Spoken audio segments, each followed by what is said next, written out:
Hey everyone, I'm Dark Quarter, and welcome to the Stanley Parable.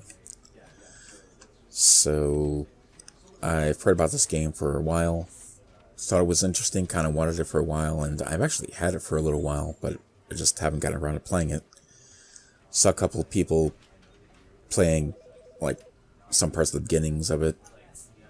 I actually have seen, I think, one ending, not sure, but looked pretty cool, so I mostly avoided any videos about it so I could be surprised and everything.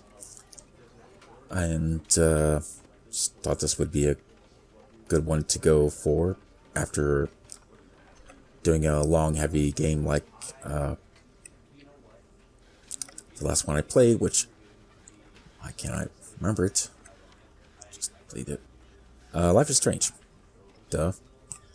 I thought this would be a nice, shorter little game, I think. Little more light than, tornado coming and kill the town and everything. But, anyway, I will begin. The end is never the end, is it?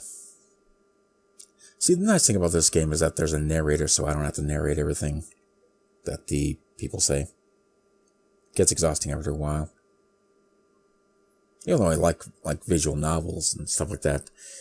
But, still, it's, kind of lightens the load for me, which I appreciate. Plus, narrator dude's funnier than I could ever be. And just better overall, so. Enjoy that.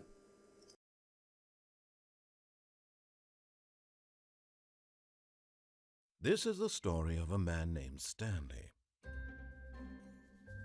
Stanley worked for a company in a big building where he was employee number 427. Employee number 427's job was simple. He sat at his desk in room 427 and he pushed buttons on a keyboard. Orders came to him through a monitor on his desk, telling him what buttons to push, how long to push them, and in what order. This is what employee 427 did every day of every month of every year. And although others might have considered it soul-rending, Stanley relished every moment that the orders came in, as though he had been made exactly for this job. And Stanley was happy. And then one day, something very peculiar happened. Something that would forever change Stanley. Something he would never quite forget. He had been at his desk for nearly an hour when he realized that not one single order had arrived on the monitor for him to follow. No one had showed up to give him instructions, call a meeting, or even say hi. Never in all his years at the company had this happened. This complete isolation. Something was very clearly wrong. Shocked, frozen solid, Stanley found himself unable to move for the longest time. But as he came to his wits and regained his senses, he got up from his desk and stepped out of his office. Okay, I guess I'm playing it now.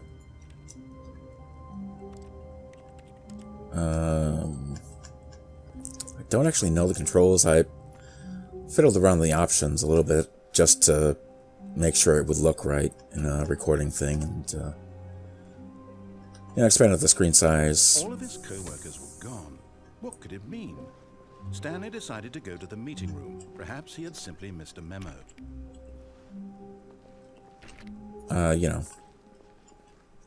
Basic option stuff. Made sure there were subtitles. No matter how hard Stanley looked, he couldn't find a trace of his co-workers.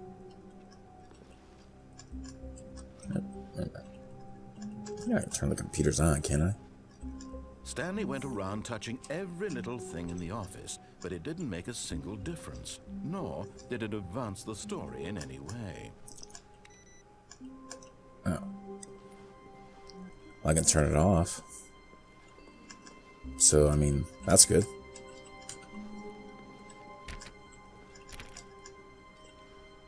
What is it? Oh, please. Are you really just doing this for the achievement? Yes. Click a door 5 times. Is that all that you think an achievement is worth? No. I can't just give these merits He gave me away achievement for such starting the game, basically. a measly 5 clicks. Now suppose you were to click the door 20 times.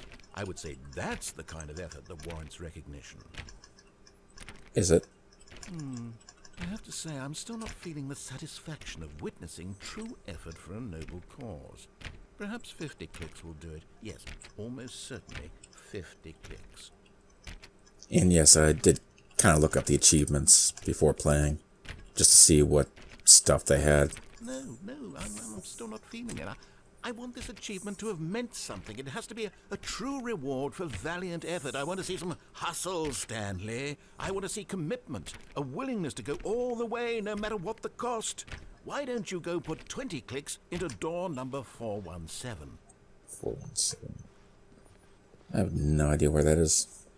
Probably down this hallway. No, it's not. 5. These doors go pretty high. There's a lot of people at this company. 417. Here it is. Actually, kind of. Great. Now, go click a few times on door 437. Step back this way. This kind of reminds me of, not Life is Strange, but, what am I... Kind of blanking on it. 437. Oh, here. Jeez. Why is that next to 430? That's weird. Excellent. I think we're getting somewhere. Now, door 415. Let's give it 10 clicks or so. But this makes me think of, the movie. Not Life is Strange, but, Stranger Than Fiction. Because that has, like, a narrator, too. And now, involves, back like, to door number 437. Kind of a self-aware protagonist type of thing, and the narrator will narrate pretty much whatever the guy's doing, and... Let's see. How about you click on, well, I don't know, the copy machine? All right, back to room 417. I'm really feeling it now. I think we're getting somewhere. Maybe I shouldn't have turned the sensitivity so high. Oh. But... Okay, now go climb on employee 419's desk. Yes! This is great! You're putting it all on the line, Stanley. I like that. All right, let's keep it up. Go give me a few clicks on door 416. Sure. We've almost got it! Now the copy machine, do that one again! But, yeah, this makes me think of Stranger Than Fiction a lot. Finish it off, Stanley! 5 clicks on door 4. Yes! We did it! Oh, wow. That felt amazing. Oh, you really earned it, Stanley. Nothing could hold you back. Yes, I'm very proud of how far we've come today. Just think, only a few minutes ago, you believed an achievement was worth 5 little clicks. Really now, what were you thinking? I don't even know. Yeah, it kind of reminds me of Stranger Than Fiction and Bastion as well. And I haven't actually played through all of Bastion. I played kind of like a demo a while ago on the Xbox, I want to say. And I do have it on Steam, I just haven't played through it yet. So many games to play through, so few days of the week. Also, yeah. But anyway, it kind of reminds me of the thing in Bastion as well. To a set of 2 open doors, he entered the door on his left. Since that has a narrator in it too. It's pretty cool. I like, well, I do like narration sometimes. I guess it depends, but, you know. When it's done right, when it's done really well, it's, like, really funny. Not a single person here either. Feeling a wave of disbelief, Stanley decided to go up to his boss's office, hoping he might find an answer there.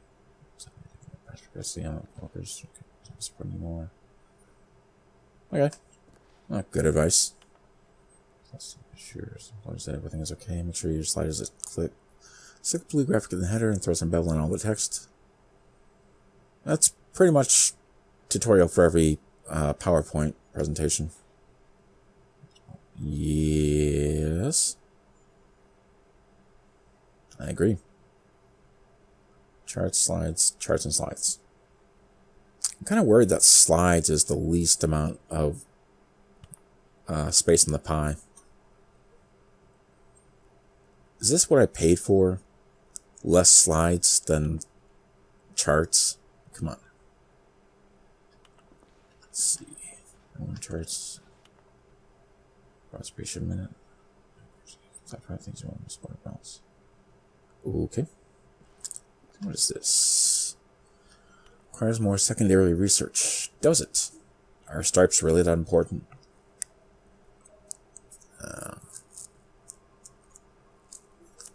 Okay. A lot of stuff here. We have a new product, graphs about things and money. I think you've nailed it. And I don't want to spend a ton of time in here. I'd like to go on with the story. But I know there's like a lot of things in here that have little either Easter eggs or just kind of funny little things you can find. Stepped into the broom closet, but there was nothing here, so he turned around and got back on track. You know, just all these little things you can find that makes the narrator say weird stuff. Here. No choice to make, no path to follow, just an empty broom closet. No reason to still be here. Like, for example, I know that there's like a thing about the broom closet. I mean, it was baffling that Stanley was still just sitting in the broom closet. He wasn't even doing anything. At least if there was something to interact with, he'd be justified in some way. As it is, he's literally just standing there doing sweet FA. No, I'm clicking on stuff. I'm not just standing there. Come on. Are you really still in the broom closet? Standing around doing nothing? Why? Please offer me some explanation here. I'm genuinely confused. Because I like clicking on stuff. You don't get it, do you? You do realize there's no choice or anything in here, right? If I'd said Stanley walked past the broom closet, at least you would have had a reason for exploring it to find out. But it didn't even occur to me because literally this closet is of absolutely no significance to the story whatsoever. I never would have thought to mention it. Well, maybe I like broom closets. You ever think of that? Maybe to you this is somehow its own branching path. Maybe when you go talk about this with your friend, you'll say, "Oh, did you get the broom closet ending? The broom closet ending was my favorite." I hope your friends find this concerning. They don't. There's much more weird stuff going on. Stanley was fat and ugly and really, really stupid. He probably only got the job because of a family connection. That's how stupid he is. That or with drug money. Also, Stanley is addicted to drugs and hookers. I didn't know this was GTA 5. Well, I've come to a very Or definite conclusion any about GTA. what's going on right now. You're dead. You got to this broom closet, explored it a bit, and were just about to leave because there's nothing here, when a physical malady of some sort shut down your central nervous system and you collapsed on the keyboard. Well, in a situation like this, the responsible thing is to alert someone nearby so as to ensure that your body is taken care of before it begins to decompose. Hello? Anyone who happens to be nearby? The person at this computer is dead. He or she has fallen prey to any number of your countless human physiological vulnerabilities. It's indicative of the long-term sustainability of your species. Please remove their corpse from the area and instruct another human to take their place at the computer, making sure they understand basic first-person video game mechanics and filling them in on the history of narrative tropes in video gaming, so that the irony and insightful commentary of this game is not lost on them. All right, when you've done that, just step out into the hallway. Trust me, there's nobody else listening. I'm wearing headphones. Plus, there's nobody else in the room. So. Besides, I'm walking around and doing stuff. I'm not dead. I don't think. Am I dead? Alright. Well, this was fun, but I guess I'm gonna go. Ah, second player. It's good to have you on board. I guarantee you can't do any worse than the person who came before you. Or can I? You too? Unbelievable. I'm at the mercy of an entire species of invalids. Perhaps there's a monkey nearby you can hand the controls to. A fish? Fungus? Look, you can hammer out the details. I'm not particularly picky. I'll just be waiting for when you're ready to pick up the story again. Well, it's not cool to generalize 2 players over an entire species. I mean, well, sure, everybody might prefer the broom closet ending, but I mean, there's got to be somebody that doesn't like it. Wouldn't just enter the broom closet on a whim. It's not cool, man. Although a monkey playing this game would be pretty interesting. I don't think there's anything else that happens with that. Stayed in there for a few minutes, but nothing really happened, so. Coming to a staircase, Stanley walked upstairs to his boss's office. Okay. The boss's office, you say?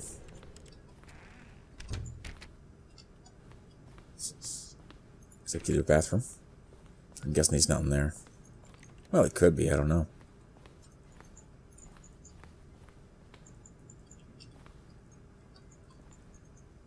Two phones. Okay. Can't even pick up anything. It's a little disappointing. I want to pick up that pillow. Is that business time? Okay. Stepping into his manager's office, Stanley was once again stunned to discover not an indication of any human life. Shocked, unraveled, Stanley wondered in disbelief who orchestrated this. What dark secret was being held from him? What he could not have known was that the keypad behind the boss's desk guarded the terrible truth that his boss had been keeping from him. And so the boss had assigned it an extra secret PIN number, 2845. But of course, Stanley couldn't possibly have known this. Okay, I believe you. Look at these pictures. Is that... is that a Windows desktop? Stanley just sat around twiddling his thumbs. Trying to input anything on the device was useless, since he could never possibly know that the combination was 2845. Right. I believe you. I mean...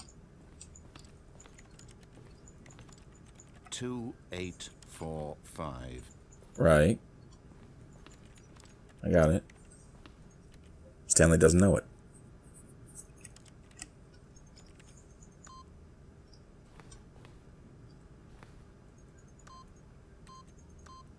Forgot, but it turns out that the panel's emergency override kicked in, and the door just opened all by itself. And Stanley got the hell along. Stanley simply began entering random codes into the keypad, knowing full well the sheer statistical unlikelihood that this would ever result in a correct combination.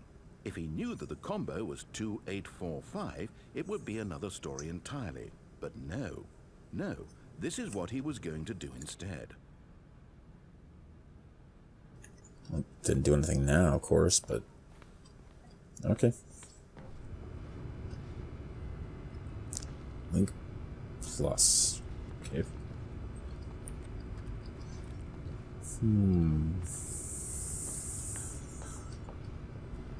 Try that flashlight. Be useful in here. It's hard to see. Well, at least over there it is. Guess I can't escape, can I?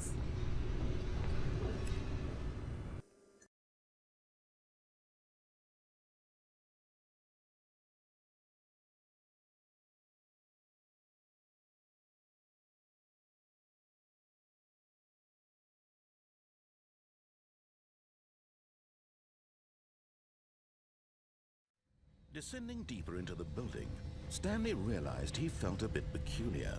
It was a stirring of emotion in his chest, as though he felt more free to think for himself, to question the nature of his job.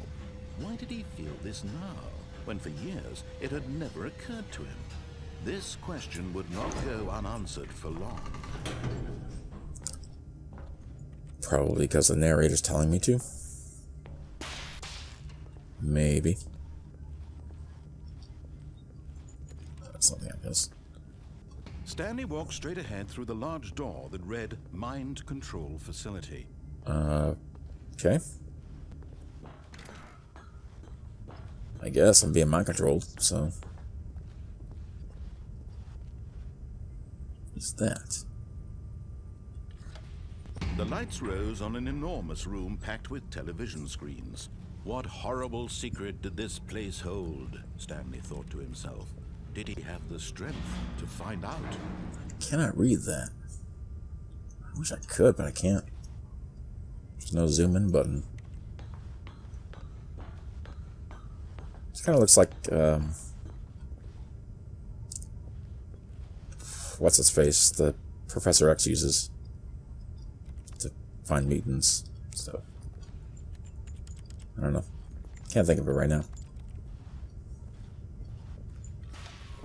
Now the monitors jumped to life, their true nature revealed.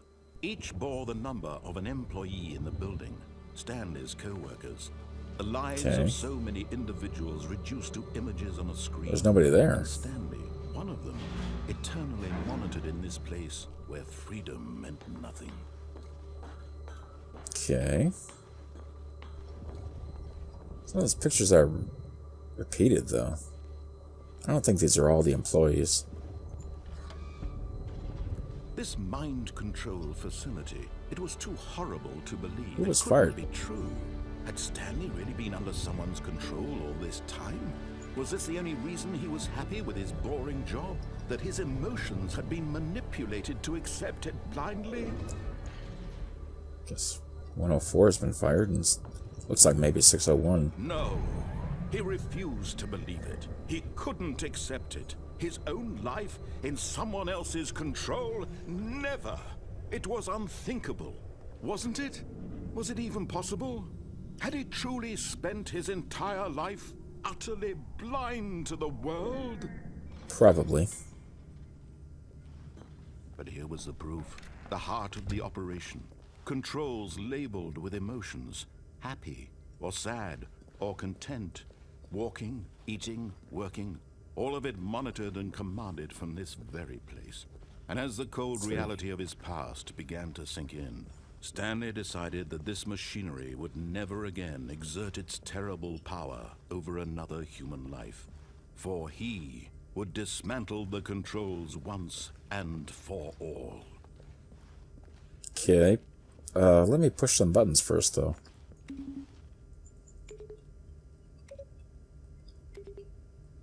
Wait a minute. There's a 1 here. 2. There's a 3 over here.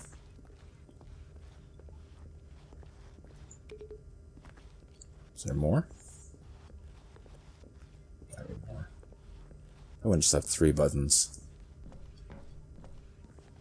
So that's 5. Where's 4?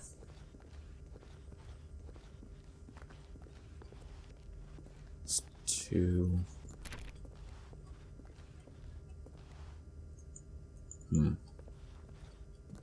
Where's 4? Can't find a 4 anywhere. No idea. I'm looking, but I don't see any. I do not see a 4.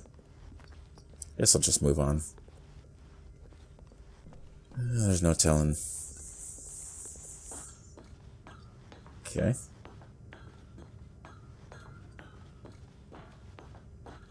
My control is idle, awaiting When at input. last he found the source of the room's power, he knew it was his duty, his obligation, to put an end to this horrible place and to everything it stood for.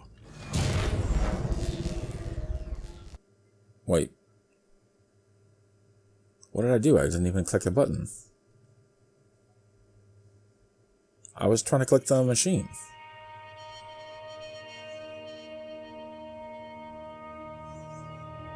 Blackness and a rising chill of uncertainty. Was it over? I don't know. Yes. He had won. He had defeated the machine, unshackled himself from someone else's command. Freedom was mere moments away. And yet, even as the immense door slowly opened, Stanley reflected on how many puzzles still lay unsolved. Where had his co-workers gone? How had he been freed from the machine's grasp? What other mysteries did this strange building hold? But as sunlight streamed into the chamber, he realized none of this mattered to him, for it was not knowledge or even power that he had been seeking, but happiness. Perhaps his goal had not been to understand, but to let go. No longer would anyone tell him where to go, what to do, or how to feel. Whatever life he lives, it will be his. And that was all he needed to know. It was perhaps the only thing worth knowing. Stanley stepped through the open door. Okay. I guess. Stanley felt the cool breeze upon his skin, the feeling of liberation, the immense possibility of the new path before him. This was exactly the way, right now, that things were meant to happen. And Stanley was happy. If you say so. You're the narrator, I guess you would know more than I do. I'm just a player.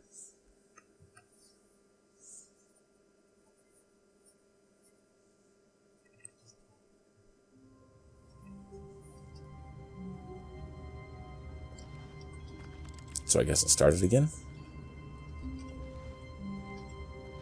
Alright, well... I'm guessing it started over. I don't know, but...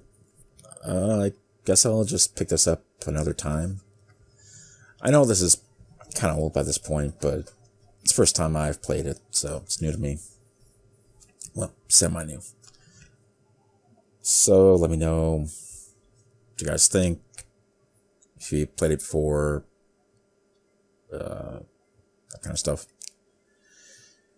And I guess I'll continue this next time. So, thank you guys for watching. Thanks for being cool, and I'll see you next time.